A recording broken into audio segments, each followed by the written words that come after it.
Hello, আসসালামু আলাইকুম। কিছু ভাবতেই আজকে কিছু রান্না করে ফেলবো।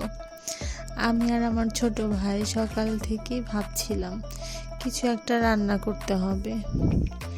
পরে ও আমাকে বলল যে চল কালা ভুনা করি আর খিচুড়ি রান্না করি।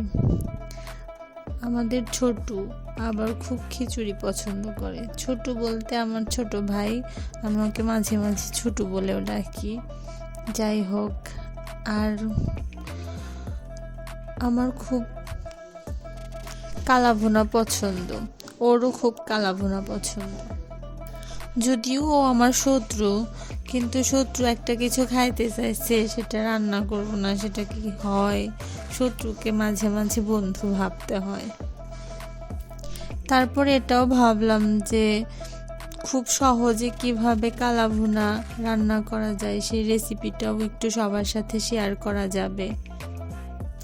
তাই আমরা দুজন মিলেই রান্না করতে চলে এলাম। যদিও ও আমাকে শুধু একটু হেল্প করবে, ও তো আর রান্না করতে পারে না, সব রান্না আমার একাই করতে হবে। রান্না করতে করতে আমার ছোটবেলার কিছু কথা মনে পড়ে গেল।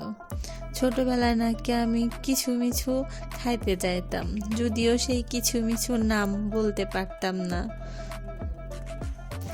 সেরকম আজও কিছু মিছু ভাবতেই কিছু মিছু কালা ভুনা রান্না করে ফেললাম, কিন্তু কিছু মিছু আর খুঁজে পেলাম না।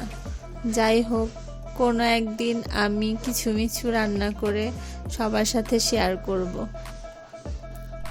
জানি না আপনাদের আমার রান্না কেমন লাগে। যদি ভালো লাগে তাহলে একটু লাইক দিবেন, ভিডিওটা শেয়ার করবেন প্লিজ।